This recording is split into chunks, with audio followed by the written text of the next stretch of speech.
Good morning students. आज हम लोग क्लासिफिकेशन ऑफ मैटर पढ़ने वाले हैं। मैटर को दो तरीके से क्लासिफाई किया जाता है। पहला है प्योर सब्सटेंस, दूसरा है मिक्सचर। प्योर सब्सटेंस और मिक्सचर क्या होता है इसको देखते हैं। प्योर सब्सटेंस मतलब जिसमें किसी भी तरीके का किसी दूसरे चीज़ का मिलावट ना हो, बिल्कुल वो एक ही तरीके के एलिमेंट या कंपाउंड से मिलकर बना हुआ हो। अच्छा, एलिमेंट और कंपाउंड ये नया वर्ड है ये आप लोगों के लिए, ये हम लोग देखेंगे।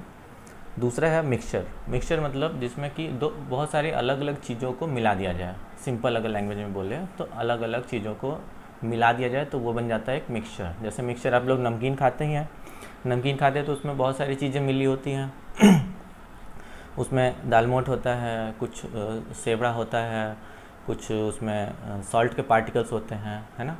तो उसको जब मिला देते हैं तो उसको बोलते हैं मिक्सचर, इसीलिए उसका नाम भी मिक्सचर पड़ गया है। जबकि अगर प्योर सब्सटेंस को देखें तो उसमें सिर्फ और सिर्फ एक ही तरीके का सब्सटेंस रहता है। ठीक है, ये कॉमन डिफरेंस है, जनरल डिफरेंस। अभी आगे हम लोग इसके बारे में और डिटेल में देखेंगे। अच्छा, प्योर सब्सटेंस भी होते हैं दो तरीके के, एक को बोलते हैं एलिमेंट, दूसरे को बोलते हैं कंपाउंड। ठीक है, एलिमेंट और कंपाउंड के बारे में और मिक्सचर के बारे में हम लोग पढ़ने वाले हैं इस चैप्टर के अंदर। तो एलिमेंट्स देखते हैं। एलिमेंट होता है एक प्योर सब्सटेंस। प्योर सब्सटेंस का ही दो पार्ट होते थे, एलिमेंट्स और कंपाउंड। तो ये एक तरीके का प्योर सब्सटेंस है। प्योर सब्सटेंस मतलब इसमें सिर्फ और सिर्फ एक ही तरीके के एटम्स होंगे। So it consist of only one type of atom. Her element का जो एटम होता है वो दूसरे एलिमेंट के एटम से अलग होता है। फॉर एग्जांपल मान लीजिए कि ऑक्सीजन है, ऑक्सीजन का एटम है O और एक हाइड्रोजन का एटम है H। तो ऑक्सीजन का एटम हाइड्रोजन के एटम से दोनों अलग अलग होगा। ठीक है, तो जो एक एलिमेंट है वो सिर्फ और सिर्फ बना होगा तो सिर्फ और सिर्फ ऑक्सीजन के एटम से बना होगा, कई सारे ऑक्सीजन एटम्स से बने होंगे। या दूसरा अगर कोई एलिमेंट है तो वो सिर्फ और सिर्फ हाइड्रोजन के एटम से ही बना होगा। जैसे हाइड्रोजन गैस है, तो हाइड्रोजन गैस में अगर उसके एटम्स को देखें तो सिर्फ और सिर्फ उसमें हाइड्रोजन के ही एटम्स मिलेंगे। हाइड्रोजन गैस में हमको ऑक्सीजन का एटम नहीं मिलेगा। और ऑक्सीजन का अगर एक मॉलिक्यूल होगा तो उसमें ऑक्सीजन का गैस होगा तो उसमें सिर्फ और सिर्फ ऑक्सीजन के ही एटम्स मिलेंगे। तो इस तरीके से जितने भी एलिमेंट्स हैं उन सब के एटम्स देखेंगे तो वो सब सेम होंगे। ठीक है, वो एक ही तरीके के एटम से मिलकर बनने वाले सब्सटेंसेस को बोलते हैं एलिमेंट्स। अभी तक जितने भी टोटल नंबर ऑफ़ एलिमेंट्स पता किए जा चुके हैं, यानी ढूंढे जा चुके हैं, डिस्कवर किए जा चुके हैं, वो 118 एलिमेंट्स हैं अप्रॉक्स। तो अभी और भी बहुत सारे नए नए एलिमेंट्स का पता चल रहा है, लेकिन अभी तक पता चल चुका है 118 एलिमेंट्स का। अब ये जितने भी एलिमेंट्स हैं उनमें से जैसे 118 एलिमेंट्स में से कुछ एग्जांपल दिया गया, जैसे आयरन है, oxygen, copper, gold, silver, helium, nitrogen. तो ये सारे एलिमेंट्स हैं। अब इसमें से अगर सिर्फ हमें आयरन को उठा लिया तो आयरन का एक मॉलिक्यूल अगर उठाएँ, मॉलिक्यूल्स मतलब कॉम्बिनेशन ऑफ एटम्स, तो ये सिर्फ और सिर्फ आयरन के एटम से ही मिलके इसका मॉलिक्यूल बना होगा। ऑक्सीजन का एक मॉलिक्यूल उठा लें O2, तो ये किससे मिलके बना है? ऑक्सीजन के दो एटम से मिलके बना हुआ है। ऐसा नहीं होगा कि ऑक्सीजन में एक ऑक्सीजन का एटम होगा और दूसरा हाइड्रोजन का एटम आ जाए, ऐसा कभी नहीं होगा। ठीक है, ये ऑक्सीजन के ही एटम से मिलके बना होगा, तब ये कहलाते हैं प्योर सब्सटेंस, इसमें इम्प्योरिटी नहीं है। नेक्स्ट क्या है? Copper, gold, silver. तो ये सारी चीज़ें जितने भी हैं इनमें इनका जो एक अगर एक मॉलिक्यूल उठाते हैं तो वो उसके ही एटम से बने हुए होते हैं। नेक्स्ट है कंपाउंड्स। कंपाउंड्स क्या होते हैं? जब दो और दो से ज़्यादा एलिमेंट्स आपस में केमिकली कंबाइंड होते हैं। केमिकली कंबाइंड होने का मतलब जब वो आपस में मिलेंगे तो कुछ रिएक्शन होगा उनके अंदर, और रिएक्शन होने के कारण वो एक नया सब्सटेंस बना देगा। तो जब दो या दो से ज़्यादा एलिमेंट्स आपस में रिएक्ट करके एक नया सब्सटेंस बना देंगे तो उस नए सब्सटेंस को हम बोलते हैं कंपाउंड। इसका एग्जांपल देखते हैं। वाटर, कार्बन डाइऑक्साइड, ये क्या है? सारे कंपाउंड्स हैं। वाटर का केमिकल फार्मूला होता है H2O। अब यहाँ पे देखिए दो अलग अलग तरीके के एलिमेंट प्रेजेंट है, एक ऑक्सीजन का एलिमेंट प्रेजेंट और एक हाइड्रोजन का एलिमेंट प्रेजेंट है। हाइड्रोजन एलिमेंट और ऑक्सीजन एलिमेंट दोनों कंबाइन हुए कैसे? केमिकली। जब केमिकली कंबाइन हुए तो ये एक मॉलिक्यूल बना दिया किसका? वाटर का, और इसको बोलते हैं कंपाउंड।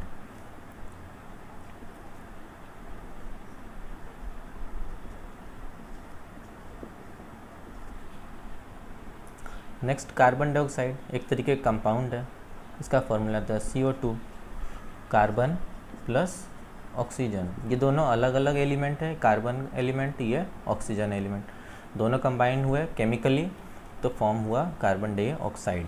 तो ये एक बन गया कार्बन डाइऑक्साइड का मॉलिक्यूल जो कि कहलाता है कंपाउंड। ये भी एक प्योर सब्सटेंस है। कैसे? क्योंकि कार्बन डाइऑक्साइड का एक मॉलिक्यूल, ठीक है, सेम इसी तरीके से एक कार्बन एटम एक ऑक्सीजन जो है वो कंबाइन होगा तो बनाएगा CO2। ये दूसरा का जो दूसरा ये बना रहा है मॉलिक्यूल किसका, कार्बन डाइऑक्साइड का, ये पहला कार्बन डाइऑक्साइड का मॉलिक्यूल है। तो क्या इन दोनों में कोई अंतर होगा? बिल्कुल नहीं होगा, जैसा ये होगा वैसा ही ये होगा, ठीक है। तो सेम एक तरीके से होगा ना, दोनों सिमिलर हो गए। तो एक ही तरीके के जब मॉलिक्यूल्स कंबाइन एक साथ आते हैं तो वो भी हम कह सकते हैं उसको प्योर सब्सटेंस है। तो प्योर सब्सटेंस का मतलब कि या तो सेम तरीके के एटम्स हों वहाँ पे प्रेजेंट, या सेम तरीके के मॉलिक्यूल्स प्रेजेंट हो। तो यहाँ देखिए सेम तरीके का मॉलिक्यूल्स प्रेजेंट है, सेम तरीके का कार्बन डाइऑक्साइड का मॉलिक्यूल, यहाँ भी कार्बन डाइऑक्साइड का मॉलिक्यूल। अगर एक हम वाटर का मॉलिक्यूल लेते हैं और एक दूसरे वाटर का और मॉलिक्यूल ले लेते हैं तो ये दोनों भी तो सेम होगा। तो इस तरीके से इसको हम भी बोल सकते हैं ये एक प्योर सब्सटेंस है, मतलब सारे के सारे क्या हैं, वाटर के ही मॉलिक्यूल्स हैं। अब ऐसा नहीं है कि यहाँ पे कोई दूसरा मॉलिक्यूल्स लेके आ जाए। मान लीजिए कि कोई ऑयल हो गया, केरोसिन ऑयल हो गया, तो केरोसिन ऑयल का अगर हम केरोसिन ऑयल का एक मॉलिक्यूल ले आके इसमें मिला दिए हैं तो अब ये क्या हो गया, इम्प्योर हो गया, मतलब प्योर नहीं रहा, क्योंकि पानी में क्या मिक्स हो चुका है, केरोसिन ऑयल मिक्स हो चुका है। दिस इज़ नॉट प्योर, ये हो गया इम्प्योर। जब यहाँ पे हम सिर्फ और सिर्फ वाटर के मॉलिक्यूल्स को कंसिडर करेंगे तो ये कहलाएगा एक प्योर सब्सटेंस। नेक्स्ट है प्रॉपर्टीज़ ऑफ कंपाउंड्स। पहला प्रॉपर्टी कहता है a compound is made up of same combination of elements in a fixed proportion. कहने का मतलब है कि अगर फॉर एग्जांपल अगर हम पानी की बात करते हैं तो अगर हम टैप वाटर लें या फिर रेन वाटर लें या फिर सी वाटर, कहीं से भी हम पानी लेके आए तो हम देखेंगे कि उस पानी का जो कंपाउंड है कि वो सेम है। पानी का केमिकल फार्मूला होता है H2O। तो अगर टैप वाटर भी लेके आते हैं तो उस वाटर के मॉलिक्यूल्स में भी 2 हाइड्रोजन एटम प्रेजेंट होंगे और 1 ऑक्सीजन एटम प्रेजेंट होगा। रेन वाटर भी लेके आएंगे तो उसमें भी 2 हाइड्रोजन एटम प्रेजेंट होगा, 1 ऑक्सीजन एटम होगा। सी वाटर में भी सेम यही होगा। ऐसा कभी नहीं हो सकता है कि ये पानी अगर हम दूसरे सोर्स से लेके आएँ, समुद्र का पानी हो तो यहाँ पे H3 हो जाएगा, ऐसा कभी नहीं हो सकता, ठीक है। या फिर टैप वाटर लेके आए तो यहाँ पे HO2 हो जाएगा, ऐसा कभी नहीं होगा, ये कभी बनेगा ही नहीं, ये केमिकली प्रोपोर्शनेट नहीं है ना। तो इसीलिए ये बहुत ज़रूरी हो जाता है कि एक फ़िक्स प्रोपोर्शन में ही दोनों आपस में कंबाइन होते हैं तो कंपाउंड्स बनाते हैं। यानी कि जब भी हाइड्रोजन का 2 एटम रहेगा और ऑक्सीजन का 1 एटम, तभी जाके ये एक मॉलिक्यूल ऑफ वाटर बनाएगा। और ये वाटर चाहे रेन वाटर हो, सी वाटर हो, कीचड़ हो, गंदा पानी हो, साफ़ पानी हो, कोई भी पानी हो, सब में उसका एक मॉलिक्यूल में 2 हाइड्रोजन और 1 ऑक्सीजन होगा, ठीक है। ये इसकी पहली प्रॉपर्टी है। नेक्स्ट प्रॉपर्टी कहता है the properties of compound are entirely different from its constituent elements. Constituent element मतलब अगर H2O है एक कंपाउंड और इसके कॉन्स्टिट्यूएंट एलिमेंट्स क्या क्या हैं, H और O, ठीक है।